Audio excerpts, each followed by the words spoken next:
Om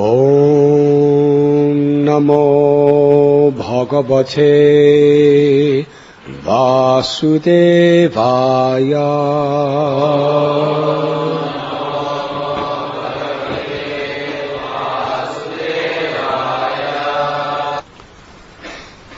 Athasochatamayuyam Haram Shatmanameva Ka Atma Kaparovatra Sviya Parakya Eva Swaparab Piniveshena Vina Jnanena Tehinam.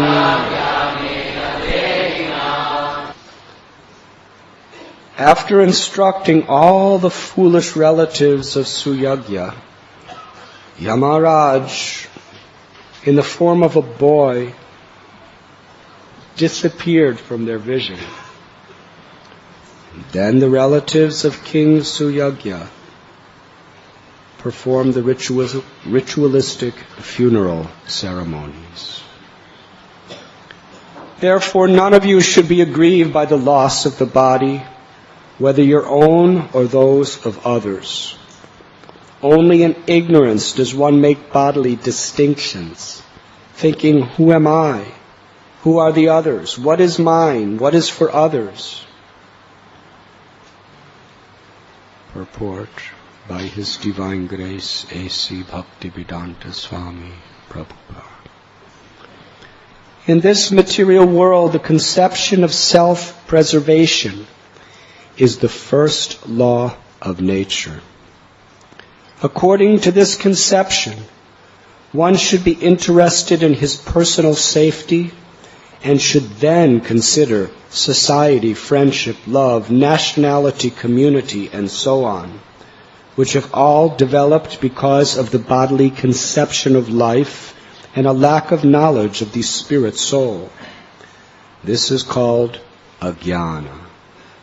As long as human society is in darkness and ignorance, men will continue to make huge arrangements in the bodily conception of life. This is described by Prahlad Maharaj as param.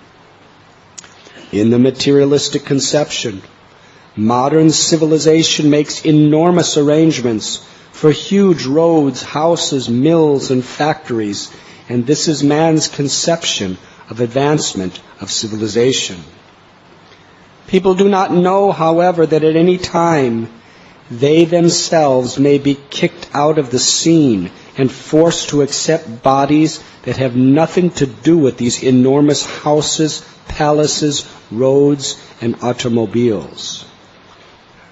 Therefore, when Arjuna was thinking in terms of bodily relationships with his kinsmen, Krishna immediately chastised him, saying, Kutas tva kashmalam idam vishame samupashtitam anarya jushtam.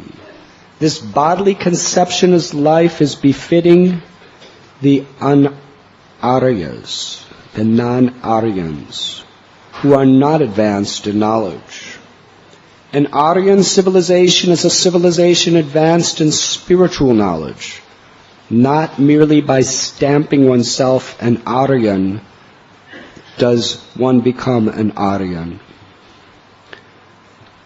To keep oneself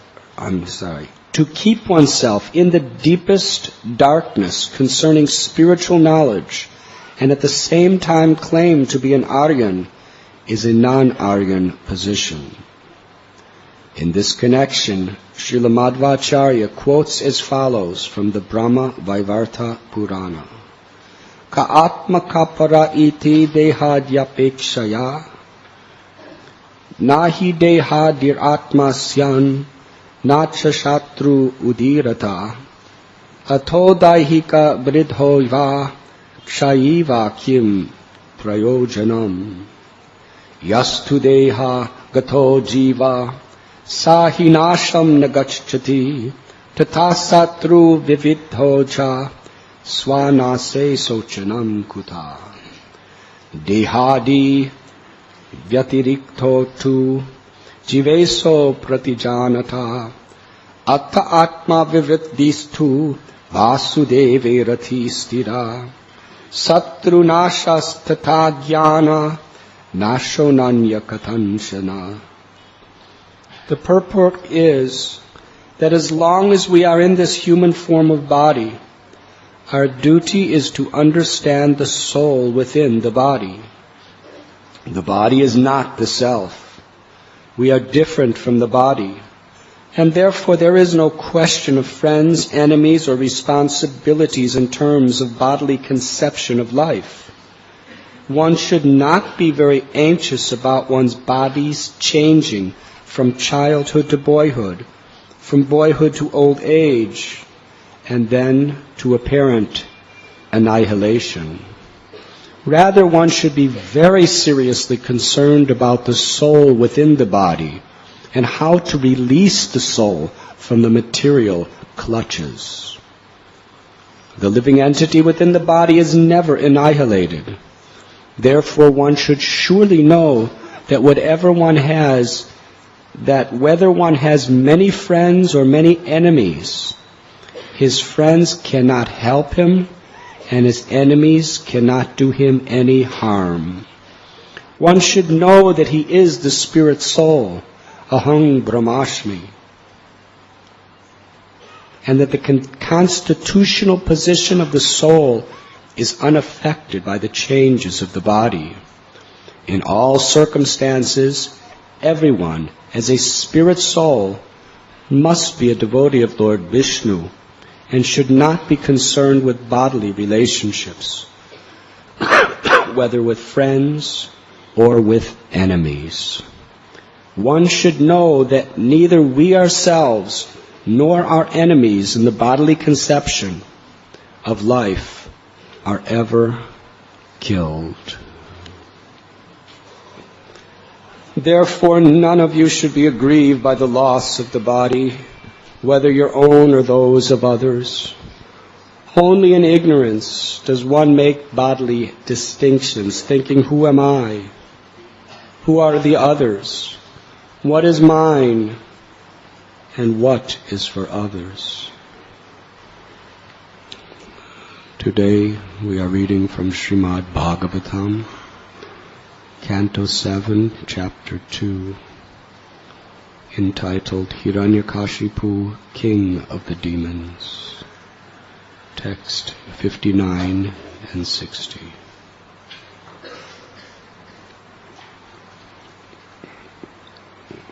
Hiranyakashipu is just completing his words of enlightenment to the bereaved family members who are mourning the loss of his brother Hiranyaksha.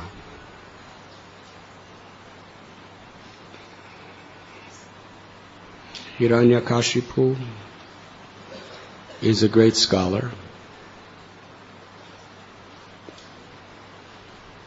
He is speaking words which is the very basis and essence of the Vedas, with conviction.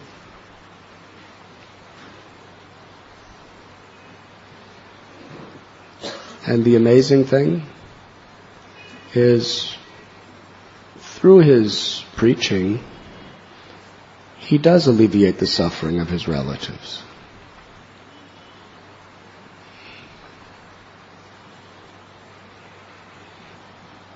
He described a beautiful story of a king named Suyagya who died in the battlefield. When they were ready to perform the last rites of the funeral, the wives of Suyagya were so attached to that body, they were embracing it. They would not allow anyone to take it away. Weeping, crying, speaking to the dead corpse as if they were speaking to their husband when he was alive. It was just too painful. They could not accept that he was dead. Psychologically, it was such an overload that they were embracing him, speaking to him as they would the day before when he was living and breathing.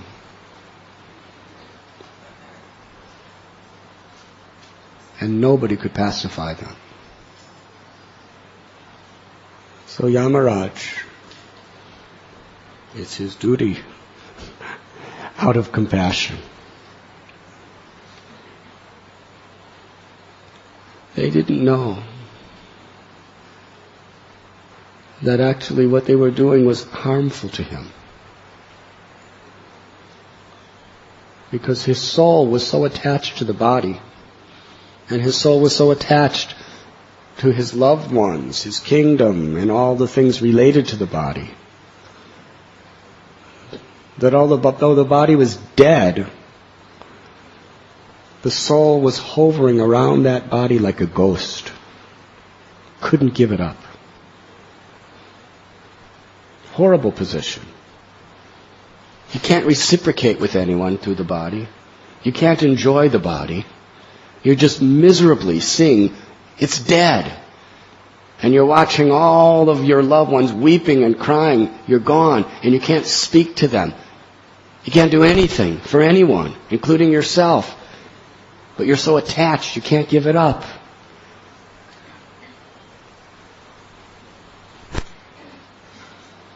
And that is why, in the Vedic culture, it is tradition. If you die in the daytime, the body is to be burnt before the sun sets. If you die at night, the body is to be burned before the sun rises. Why? The science is to free the soul to go on to its next destination. You can't do anything anymore. It's just wasting time and unnecessarily suffering in a ghostly way. So Yamaraj appears, but he understood that these women, the queens, they are so aggrieved and attached. They can't hear. That is the nature of the human mind when it is either infatuated due to longing or lamentation. We were explaining that the nature of the mind is to accept and or to reject, to hanker and or to lament. When we're absorbed, infatuated by hankering, or when we're absorbed and infatuated by lamentation, the mind is so fixed in that way, it's very, very difficult to hear wisdom. Even if you hear it, it just doesn't really enter your heart. There are so many stories like this. There are stories in the scriptures of men who are like Prahlad Maharaj. He became infatuated with a deer. And all that he had learned, he knew it was there, the philosophy. But he just forgot about it. He didn't exactly forget, he just put it aside.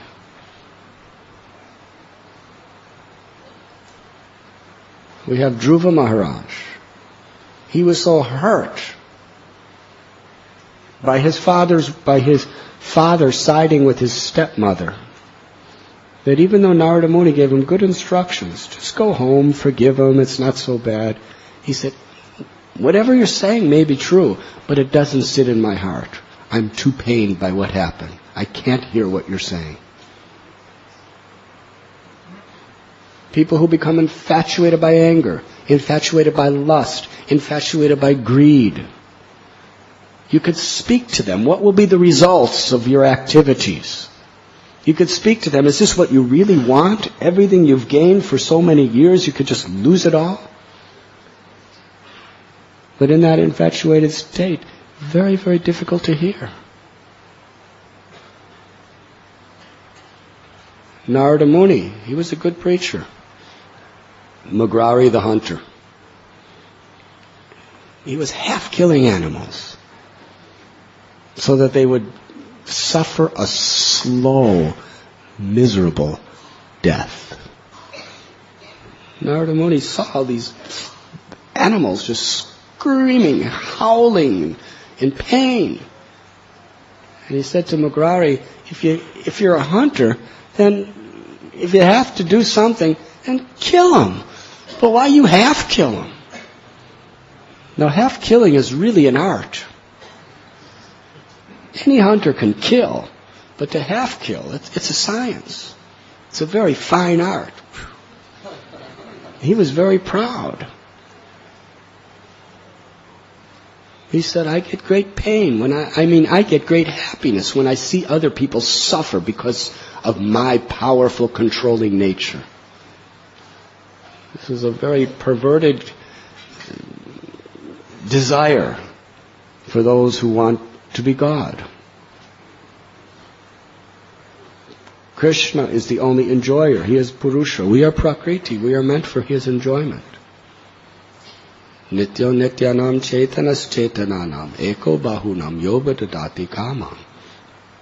Krishna is the one supreme controller, and all living entities, who are plural, are eternally subordinate to the control of God. We want to be the enjoyer, we want to be the controller, and according to the modes we're in the mode of goodness, we want to be the controller. I am feeding the poor. I am building hospitals for the sick. I am enlightening the ignorant. I am educating the illiterate. Yes? That is the mode of goodness. I am the doer, helping others, and I find joy in helping others. That is goodness. Goodness is good. And then there's the mode of passion. I am earning so much money. I am gaining so much fame and recognition within this world. My name will go on in history. I am the enjoyer of owning this and watching this and all of that. That's mode of passion. And mode of ignorance. We want to be the controller, but the joy that we gain by controlling is to see people suffer. Because of my nasty words, I ruin that person's day. Just see my power.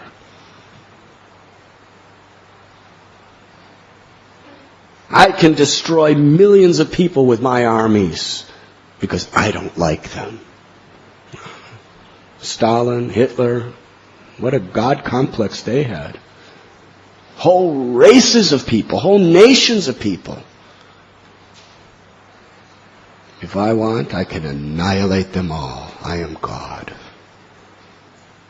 They may not say I am God, but they're trying to be God.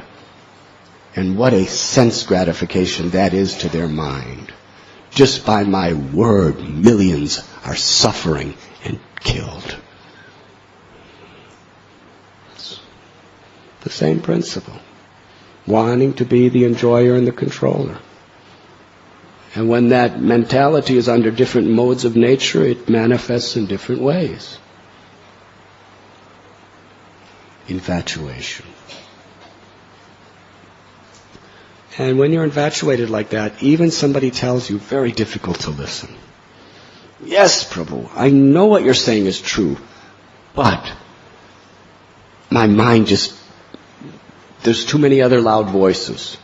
to take seriously the whisper that's coming in your voice.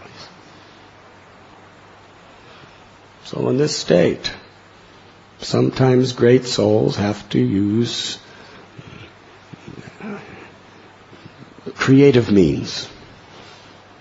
So Narada Muni tells Murari, he's preaching to him, but Murari can't hear. So Naradaji, he shows him his future. He gives him a preview into his destiny. I don't know, I haven't been to movie theaters for, 1969 or something like that. But I don't know how they do it here, but they used to give you, before the main feature film, they give you the previews of what's going to be next week. Yes? This is showing next week, please come. And you're looking and they show the best parts. Like, voo, voo, voo, voo, and you go, and already you put it on your calendar. So previews. Well, Narada Muni gave Murari the hunter a preview of his karmic destiny. He saw every single animal that he caused to suffer and kill were coming back to him and torturing him. Mercilessly torturing him. And how many of those animals there were. And it worked. He said, all right, I'm ready to come to your class now. And Narada Muni told him, give up your sins, chant Hare Krishna. And he was ready. So similarly, Yamaraj, he sees these women, there's no way that if he just says, I am Yamaraj, I am the Lord of Death, I have some message for you. They would listen, but they wouldn't hear. So they're ladies. And ladies are very sentimentally attracted to little boys. Or little girls, either one. Little children. And especially when they speak philosophy. It's amazing. We could bring just a little child in here, put him on this, and if he could start speaking philosophy, everyone will be spellbound. When I speak, if I spoke the same words, everyone's falling asleep. Just see? Just look around and see the evidence of my words. The little child comes and starts talking about Hiranyakashipu and Murari the hunter and Narada Muni and everyone's like, just see this little boy speak. How can he speak so? How does he know all these things? It's beautiful. So Yamaraj came as a little tiny boy and he's speaking profound philosophy about the difference between the body and the soul. And what the results are of being attached too much to the body. And he enlightened the ladies. And they gave up their attachment and they performed they allowed the last rites to be performed and they freed their husband to progress in his karmic destiny. And perhaps because he died on the battlefield, he would go to the heavenly planets.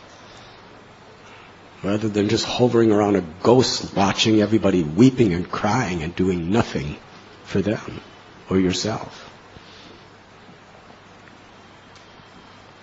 So this amazing story is being spoken by Hiranyakashipu. What's even more amazing than Hiranyakashipu speaking philosophy is even though he knows it and he speaks it, he can't hear it either. And that we're going to see in the future pages of Srimad Bhagavatam. Prahlad Maharaj, his little 5-year-old son, is going to speak practically the same philosophy to the father. Right? But his father can't hear. In fact, he gets so angry at Prahlad that he tries to kill him. And what's Prahlad doing? He's basically saying the same thing that Hiranyakashipu was preaching to others. Hiranyakashipu is not going to such a high level as Prahlad, but basically, you're not this body. Give up. Puna puna charavata charavananam. You're just wasting your life chewing that which has already been chewed. You're not this body. Give up this deep, dark well, andakupam, and go to Vrindavan and worship Krishna.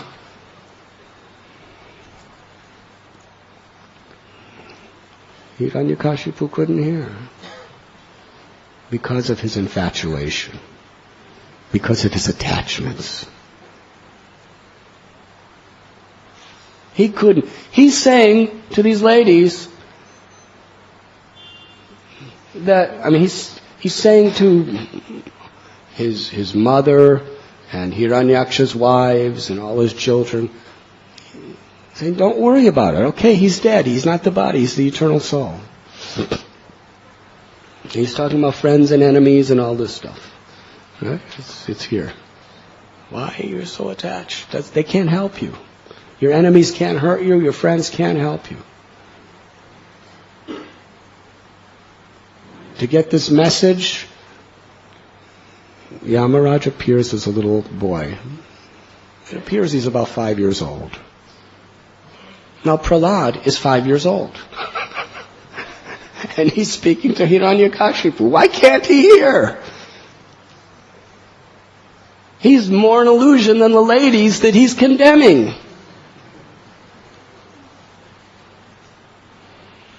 Because he's so attached to his own dead body.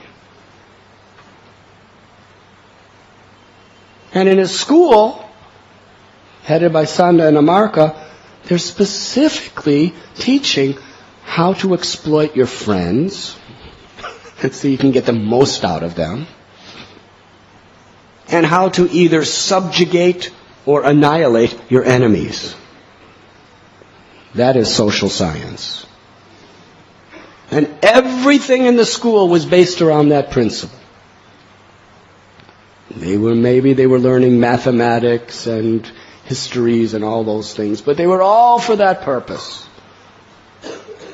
To teach you how to subjugate and annihilate your enemies if required, and how to defend your friends and exploit them as much as you possibly can for yourself.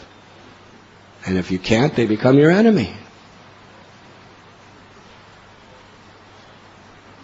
Just the exact opposite of what he's preaching. And when Prahlad tells him, I'm not concerned with friends or enemies. I see God in everyone's heart. So everyone is my friend. Hiranyakashipu wanted to kill him. So it's not so difficult to be a good preacher. But it may be very difficult to practice what you preach. What to speak of practice what you preach, to even believe what you preach. Doesn't take much to learn a bunch of slokas. If you could learn mathematical equations, you could learn slokas, right? All it takes is just, applying your brain to it. It's not that much to be able to learn philosophy and speak it, but to believe it and to practice it is only possible when we are blessed by the grace of God. That is not mechanical. Learning, memorizing, speaking could be mechanical. But faith in what you say and the willingness and the capacity to follow what you speak is only possible when a power beyond our own blesses us, which is the grace of God. And in order to access that grace, we have to please the Lord. Samsidir Haritoshana. And in order to please the Lord, we cannot commit offenses to those that the Lord loves. Otherwise, He withdraws that grace. And then, regulative religious principles that we have believed in, we had faith in, and we were practicing very excellently, even for many years. When the Lord withdraws His mercy, we can't do it anymore. We lose our own faith, and we can't follow. It's very difficult. Sometimes that's a lesson that the Lord teaches us for some inconceivable reason, to humble ourselves and to take shelter. Because sometimes when we do good things in religious life, we become proud. Srila Prabhupada tells the story of Punaramushtaka Bhava. The Lord can make a weak, insignificant, squeaky little mouse that's just afraid of everything and everyone into a roaring tiger who's fearless of anything. Even the elephants, the tiger just looks at him in the face and says, "Get out of my way." And the elephants will go, Very powerful lions. King of the jungle, not afraid of anything or anyone.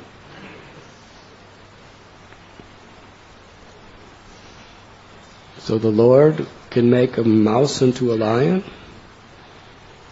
but if the lion becomes proud, again become mouse. So nothing is ours. Prakrite kriyamaneni guna karamani sarvasha ahankara. That this ahankar, this false ego, makes us think we're the doer of activities. But it's all the empowerment of God. He can give, He can take. And eventually He takes everything from everyone. So why should we be proud? So Hiranyakashipu, he's a good preacher. But he has no realization. And the Lord takes things away just to give us a chance to become humble and take shelter again. And then He can give us not only everything back, but He'll give us the treasure of realization. So everything is ultimately for the Lord's grace to help us, however it may externally appear.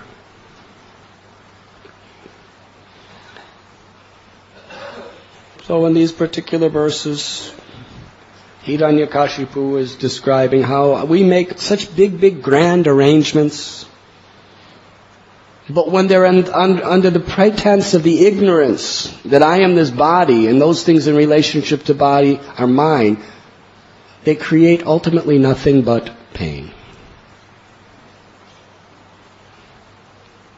Srila Prabhupada is describing this purport. We can make big roads and huge palaces and unbelievable factories, industries. But as long as it's based on this bodily conception of life, can it really bring anyone happiness? Is it really progress in civilization? We work our whole life to do something wonderful so that we can enjoy the benefits of it, whether it be the money, or the facility, or the fame, or the prestige. But ultimately things are beyond our control. At any moment we're going to be kicked out. We see big people creating huge empires, whether it's in their business or in their politics, whatever, and the next moment they're gone.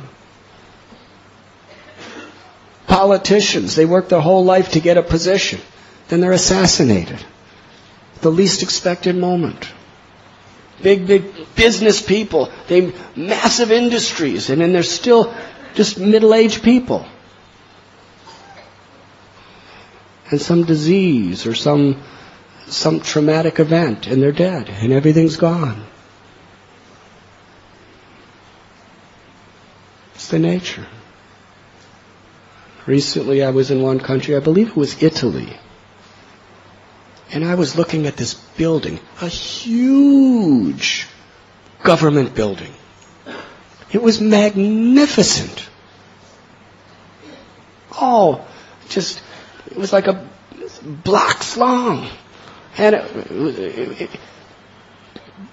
magnificent marble and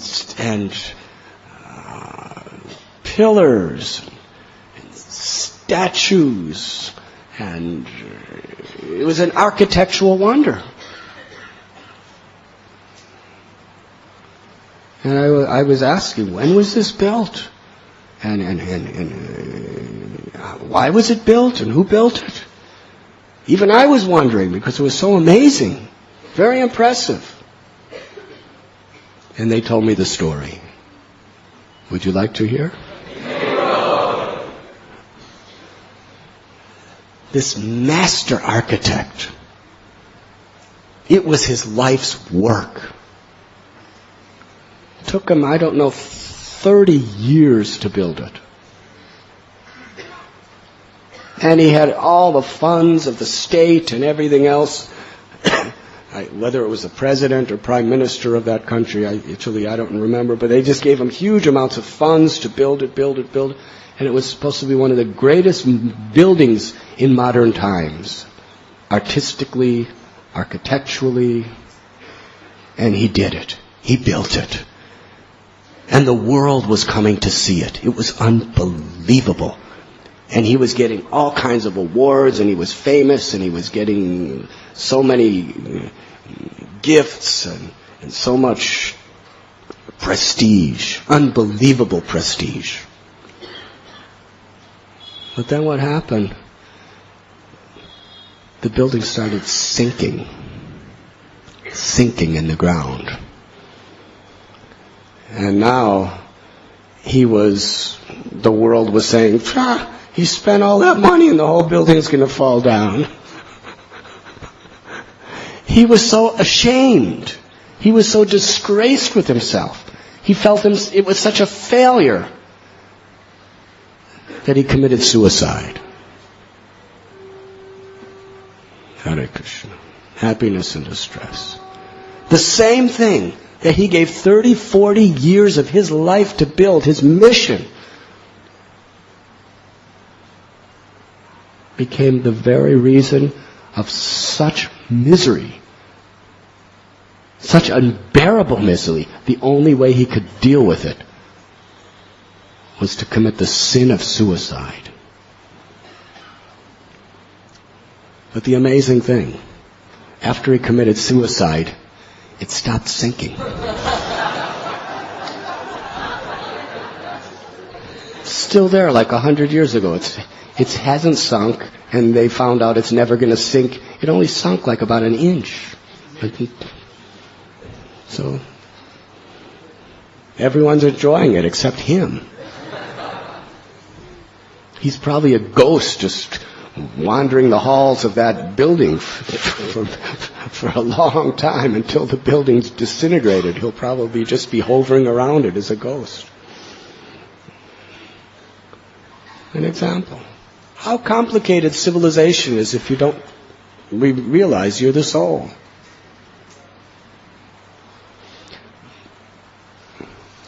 Just now, a really interesting phenomena has taken place. Just to show how complicated material nature could be. Sometimes people, they have babies for money. Yes? Because there's people who are unable to have children.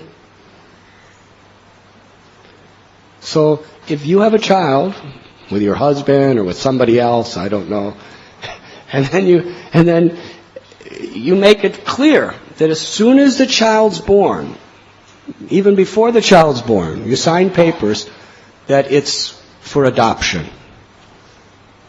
And if it's a nice, healthy infant, you can make a lot of money. It's a strange but good business. So this one lady, I'm going to have a baby and I'm going to sell it. She had twins. This is good business. Two for the price of one. No, I mean, the price is double for the effort of one, right? So she has twins, a boy and a girl. And as soon as they're born, she sells them to two different people. And of course, they don't put the name of her or her husband on the birth certificate. They put, the people that they're being sold to. Should I continue? So this little girl grows up in one family in England, and the little boy grows up in another family in England, and they get into their mid-20s, and they're walking down the street, and they're going to parties and everything like that. And then they meet. And for some strange reason, they are irresistibly attracted to each other.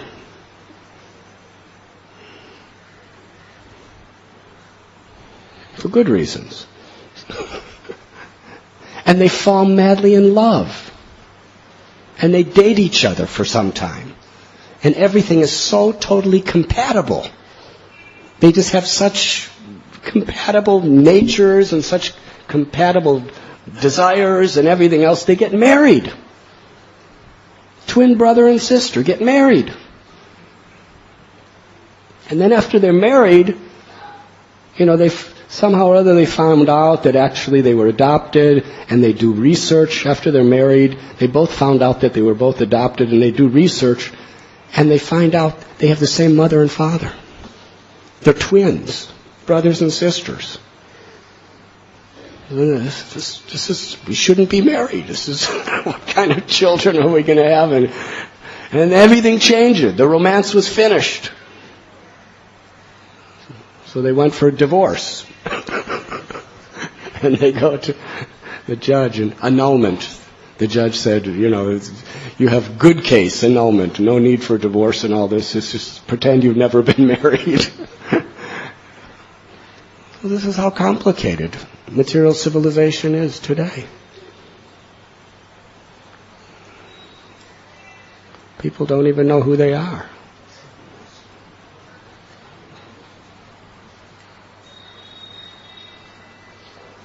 And Bombay, this used to be a nice place. Nice, simple place. When Sri Chaitanya Mahaprabhu came here 500 years ago, he was dancing, he was chanting, there was no traffic.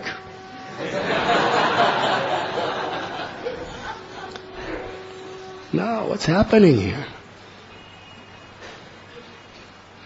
I remember a few years ago they were making those flyovers. Yes? Bridges in some places, but they call them in India flyovers. And everything was just such a mess when they were making those flyovers. The problem is there's too many traffic jams. And then building the flyovers was tripling the traffic jams, because everything was construction sites. Do you remember? Massive traffic jam because they're building a flyover. And everyone's just waiting for the day when we can fly over. Terminology is very, psychologically effective. Just the word fly over. Everyone was thinking, now we're suffering. Yes, the flyover. It's going to take, maybe a year, maybe two, but afterward, we're going to fly over. Well, one man's food is another man's poison. The people who live in the area who usually don't even own the property. They're just like there. And they're making charges that you are putting too much noise in our area, so we don't want this flyover. So then all the construction has to stop in the middle of this ugly, horrible construction site, which is jamming traffic miserably. And they can't even continue. It's half done. Right? It's a mess. And the stay order. You can't do anything more until, it's in the courts for months and months and months. No, we say you can't build this flyover. You have to just take away everything because it's causing too much noise and it's causing too much this and that, and the government's fighting, and meanwhile everyone else is just honking their horns, and there's nowhere else to go and no other way to get there. And finally, after all that, obviously, the government just pays these people money, whatever it takes, and they continue the flyover while everyone else is just and then they complete all the flyovers. Like 20 flyovers or something? All over Bombay. But by the time they complete it, so many people are under the illusion that we just get a car and we'll fly over. So many people buy automobiles, and so many more rickshaws, and so many more trucks, and everything else. By the time the flyovers are done, the traffic jams are exactly the same, if not worse, than they were before the flyovers. Yes? Nobody's flying over.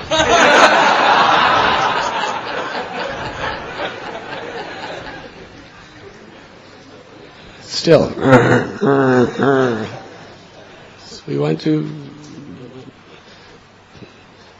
The other day, some of our devotees were coming from Andheri. It took them 2.5 hours to get here. And how many flyovers are between now here and Andheri? So many. But nobody flies. They should be called crawl-unders.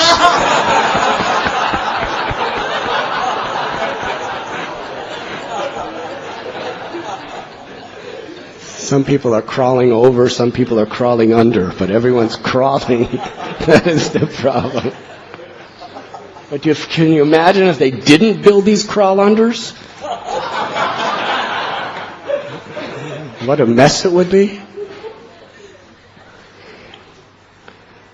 So this is modern civilization. Global warming, all the pollution, all the horrible cancerous diseases from inhaling all of these things. Recently our godbrother Balavanta Prabhu was here. He's a lawyer. And he was telling one of the clients, there was a place where this big factory, very famous company in America, very, very famous company. A company that's very well known for its providing jobs, and doing philanthropy, and part of the whole American economy. Very old company. But the place that they had their factory, the water, the air, everything was so polluted that practically all the children that grew up there have leukemia, blood cancer. Many of them moved to different places, but somehow or other, after years and years, now they're middle-aged people. They all have leukemia. And when they make contact, dozens and dozens and dozens and dozens of hundreds of people who grew up there all have the same disease. So they come together and he's suing the company. Of course, the company has their big top lawyers of the nation to defend them.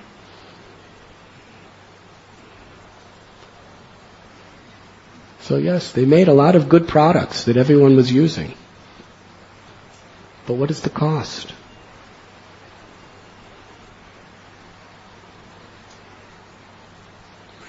Srila Prabhupada was very blunt. You're spending billions of dollars to build bombs in the name of defense. But what are you going to do with those bombs?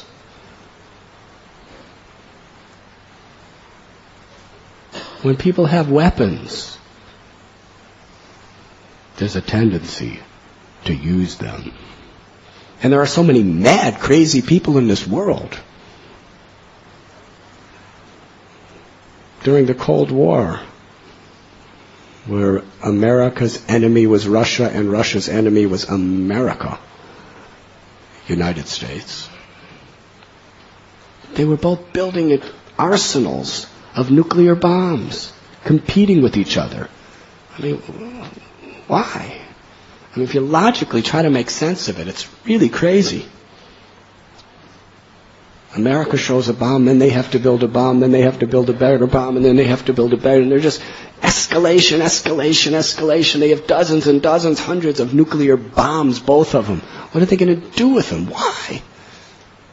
If you drop on me, then I'll drop on you.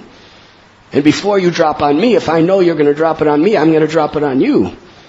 But then you're going to drop it on me, and then I'm going to drop another one on you, and then everybody's going to be dropping. India, Pakistan. It's small time compared to what was going on between America and Russia. But still, America tests a bomb. India tests a bomb. Pakistan. India has a carrier of missiles for the bombs, and Pakistan has to get a better one, and better, and better, and better, and better. And these weapons are just all over the place. Srila Prabhupada says they're spending billions and billions and billions of dollars to make these weapons, and ultimately it's just very likely just to create mass misery and destruction for everyone, including the people who make them, and all their family members, and all their descendants, and everybody else. Under the illusion of Maya. Srila Prabhupada says when people commit so many sins, Maya dupes these people to make these massive, massive technologies that's going to just bring back their karma. And they think, I'm the doer. But they're not the doers, they're done.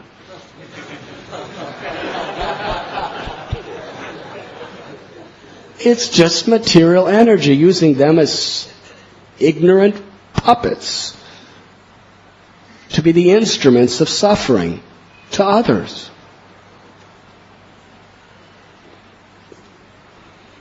And we call this advancement of civilization. Yes, we have our cellular phones, but God knows what the result is going to be. We talk. Srinathji Prabhu, he's an electrical engineer. He has a cell phone, and he always holds it like this, with a speaker. If you ever talk to him, he's like, rah, rah, rah, rah, Haribol, Haribol. And he told me, he says, according to my analysis, putting a cell phone to your ear is like sticking your head in a microwave oven.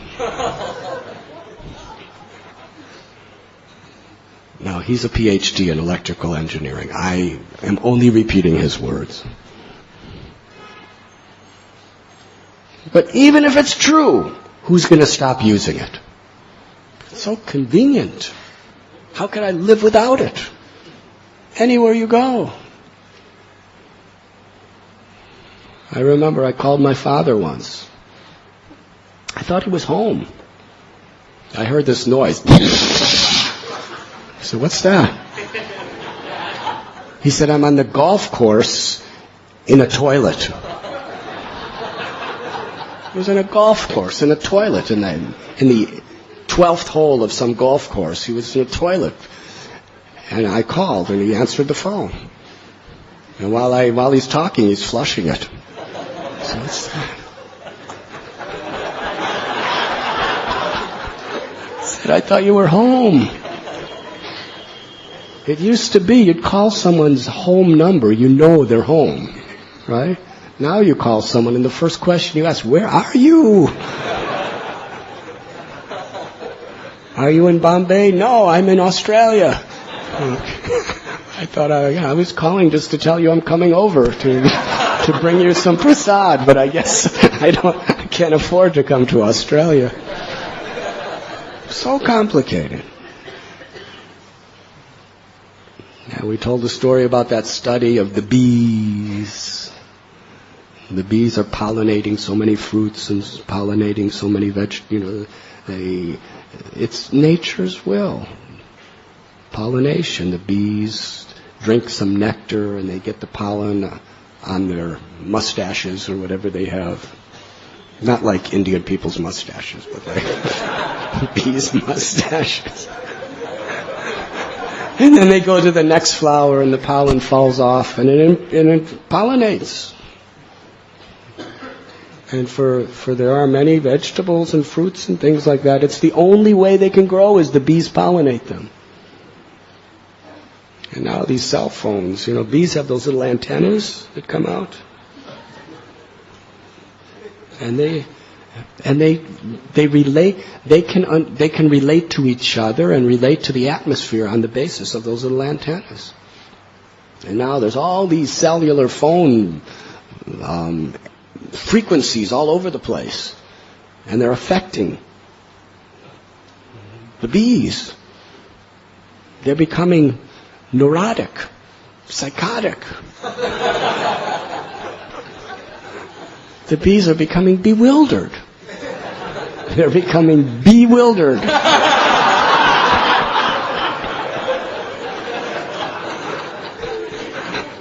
And why are the bees bewildered?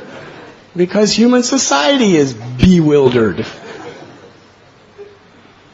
Yeah, so SMS and all that other stuff. And now, so many conveniences, but what it's going to do to the world.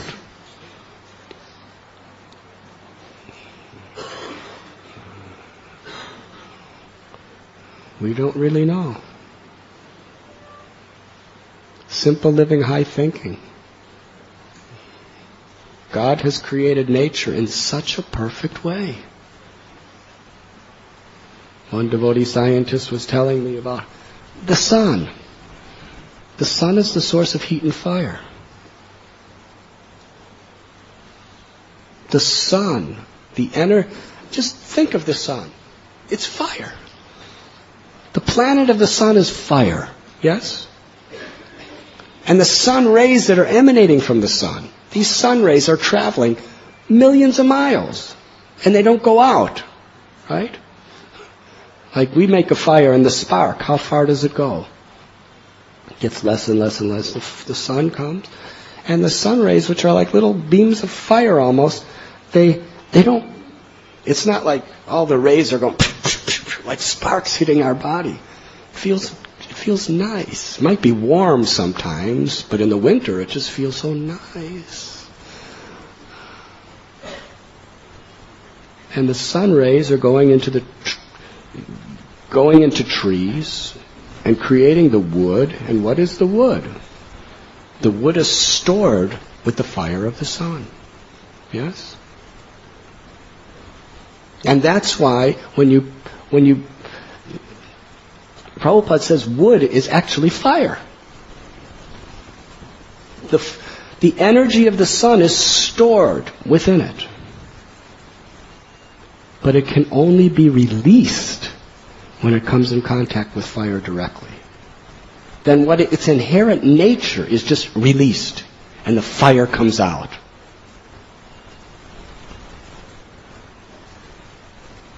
Now in some places, eventually the trees die, yes? And they fall to the ground, and they go into the earth. And this devotee scientist was telling me, goes into the ground, and after hundreds and thousands, if not millions of years, it's transformed into coal. Now millions of years has passed. And that tree, the wood, is totally transformed now into coal. But still, now it's way, way underground. But still, the power of the sun, the fire power of the sun is still in it. And you light coal, and what happens? Fire. And then when coal is unused for hundreds and thousands, if not millions of years, what does it transform into? Oil. And we drill the oil. And what is the quality of oil? The power of the sun. The energy of the sun is still in it. Now the amazing thing, whether it's wood, or coal, or oil, the sun is so powerful. That energy is existing within for millions and millions of years. The rays are hitting us, but it's just way underground where there's no sun at all. But still the sun's energy is so powerful there. But there's no way to release that energy unless we put it in contact directly with fire. It's just dormant. In other words, it has to associate with fire to revive its innate, constitutional nature.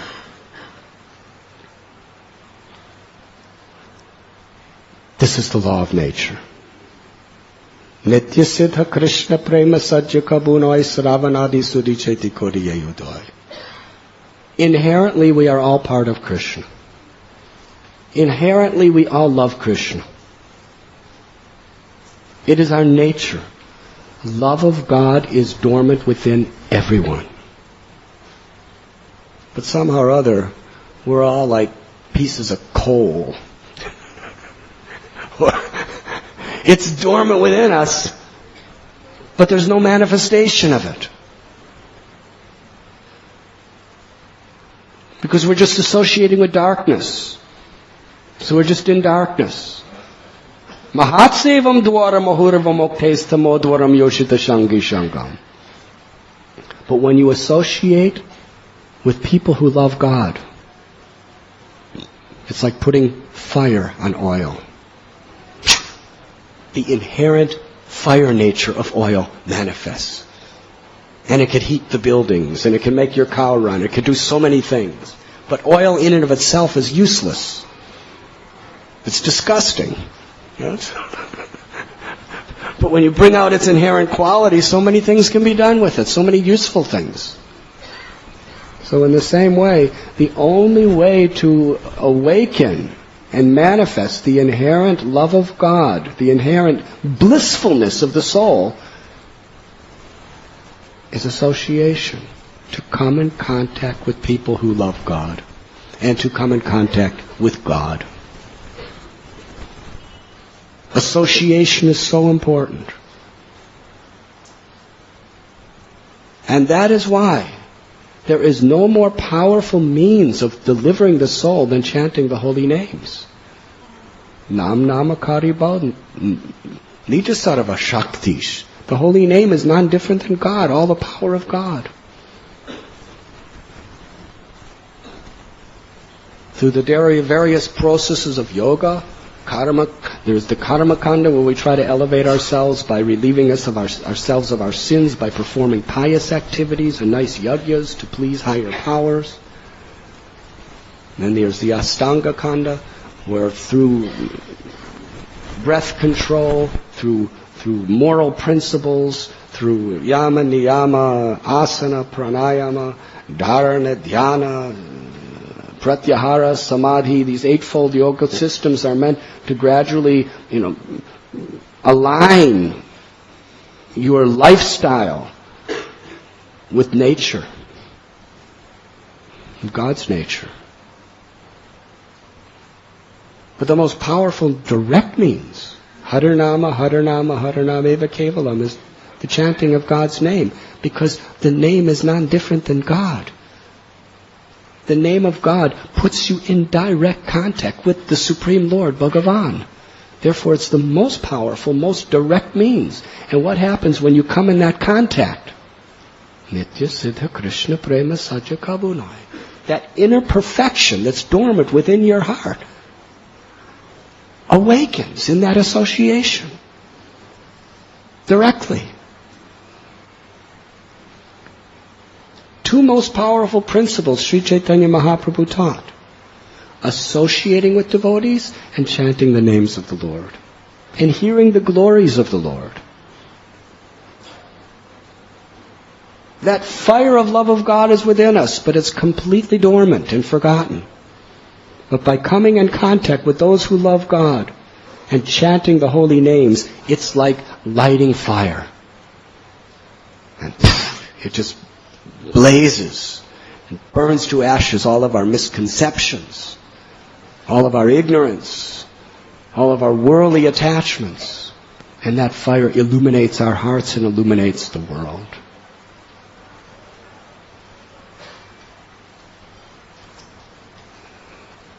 So Prabhupada said, chant Hare Krishna, and your life will be sublime.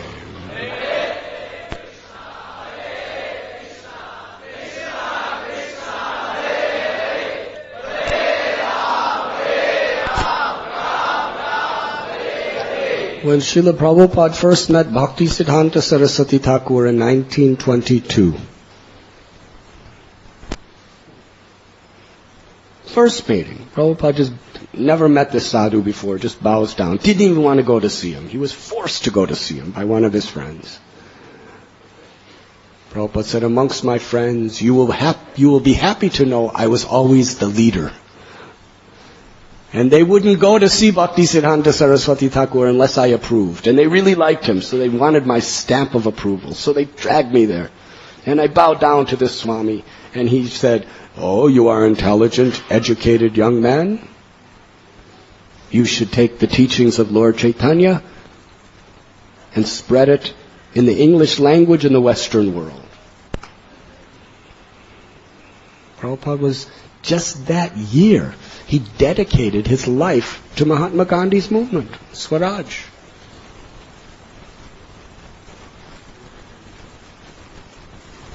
Gandhi encouraged, quit college. Renounce your college, renounce your degrees, and renounce your careers based on those degrees. That's a big step. How many of people are willing to do that? We're not talking about brahmacharis. We're talking about married people. Prabhupada was married with a child. He quit. That was his dedication. So he said to Bhaktisiddhanta Saraswati Thakur, Prabhupada, that who is going to listen to our message when we are a subjugated nation? First we must obtain our independence and give dignity and integrity to our nation. Then people will hear what our philosophy and culture may be. And Bhaktisiddhanta Saraswati Thakur said, no. We are eternally the spirit soul. We are part of God. That is forever.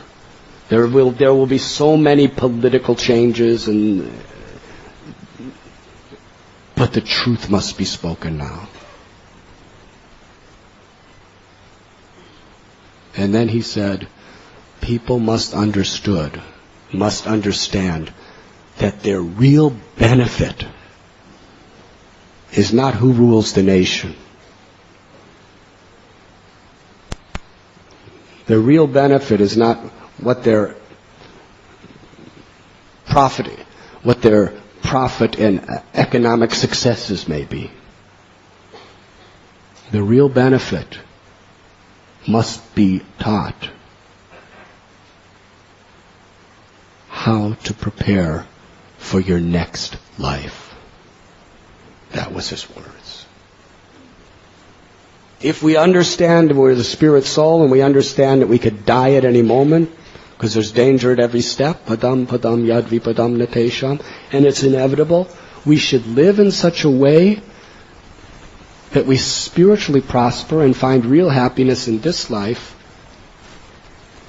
and when this temporary lifetime is finished, we are prepared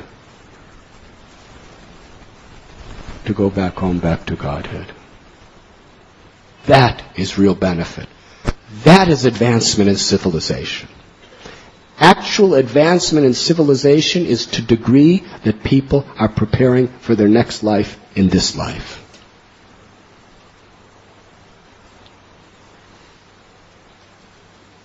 There can be prosperity, there can be beautiful things, and there can be so much others, but it's always in connection to what purifies our heart and brings us closer to God.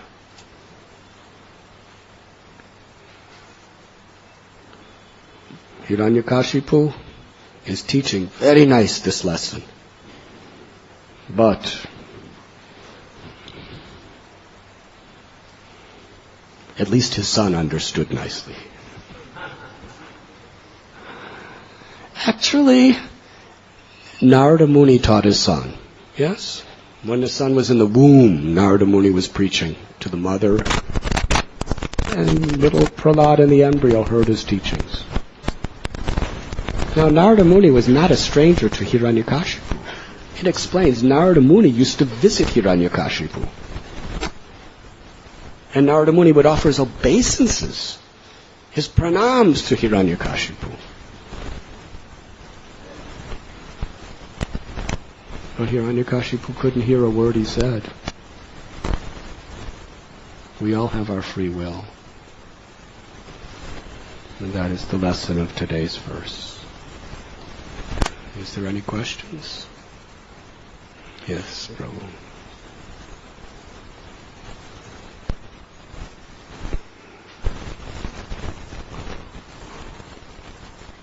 Hare Krishna Maharaj. Harivo. Maharaj, we are living this, as you said, modern civilization. And like that, is there any hope to change it to go Vedic civilization? Huh? Is there any hope like that it will change the civilization? Like that, again, there's so much. Is there hope that the civilization will change? Back to the Vedic civilization. Back to the Vedic civilization. And what is supposed to do devotees who are staying modern lifeless? Harivo. Well, in Satya Yuga, it will definitely be nice Vedic civilization. But that's a long time away.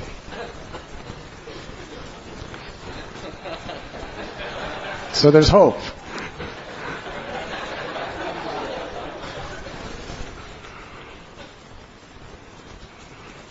It is our duty to do whatever we can to help.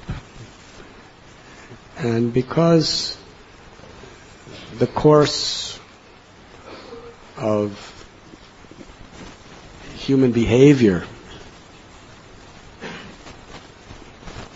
is self-destructive,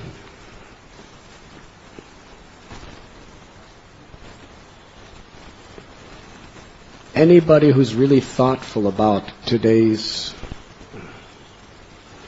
status of how the world is existing with its passion for development knows that it cannot continue.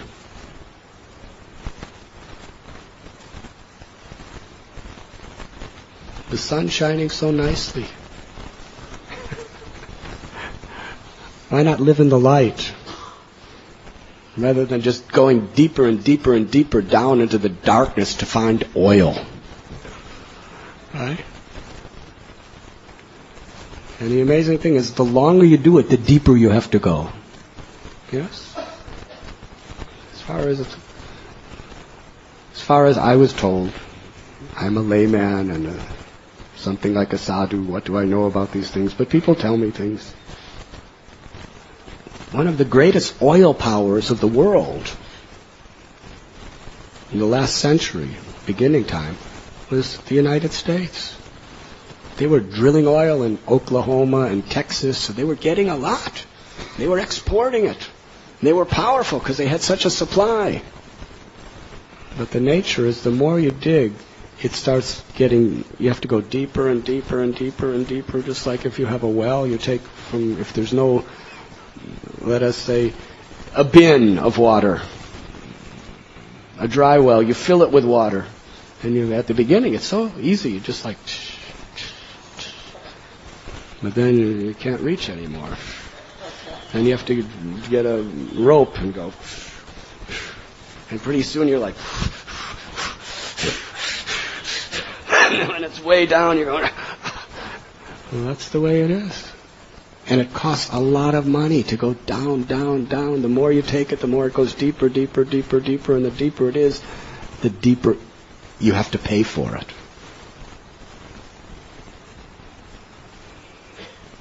So the Middle East, pretty soon it's going to go deep, deep, deep, deep, deep, deep, deep. It's going to cost a fortune everywhere. It's an unrealistic civilization. How are they going to survive? They're increasing the artificial needs for it. But in due course of time, it may go up, up, up, but then it's go down, down, down, down, down. It's going to cost a fortune to get any of it, and it's going to cripple the whole society. It is inevitable.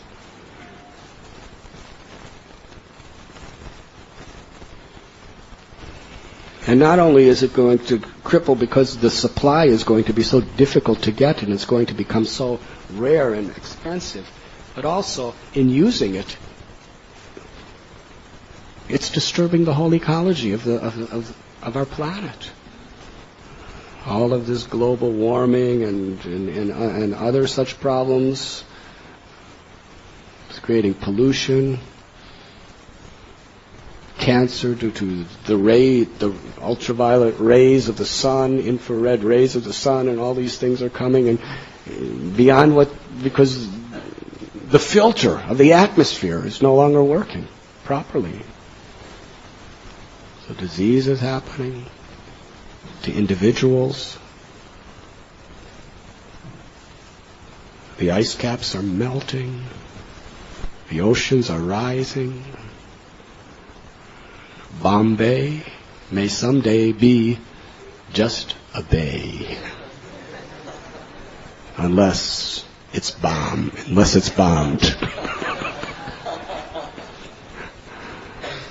Very difficult.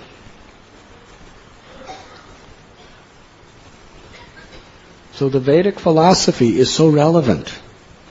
If we can teach people how to find their satisfaction, their happiness, and their peace within themselves, within their relationship with God, they don't have to just be like mad people, just blindly exploiting the very resources that sustains their life, polluting their own consciousness. So yes, there is great hope. We're distributing these wonderful books of Bhagavad Gita. We're trying to exemplify the life that is taught by Bhagavad Gita. We're trying to spread the glories of the holy name, to awaken that love, that compassionate nature within people. And if we're effective and we're convinced, we could be empowered. Srila Prabhupada used to say, I'm one 70-year-old Indian that came to the West with God's message. Look at what one person has done. Tens and thousands of people's lives, hundreds and thousands of people's lives have been transformed. Prabhupada expected each and every one of us, if we just become really sincere, we can be empowered by that same energy that Prabhupada was.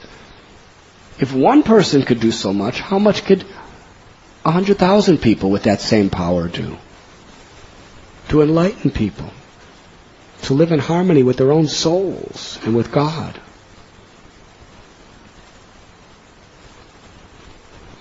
And as things become more and more impossible and difficult, which is inevitable, in the Bible it is said, if you build a house on a foundation of sand, it's going to fall. The civilization we have now is built on a foundation of sand. It's actually not sustainable. Now, we're not just environmentalists and ecologists. We are that too, but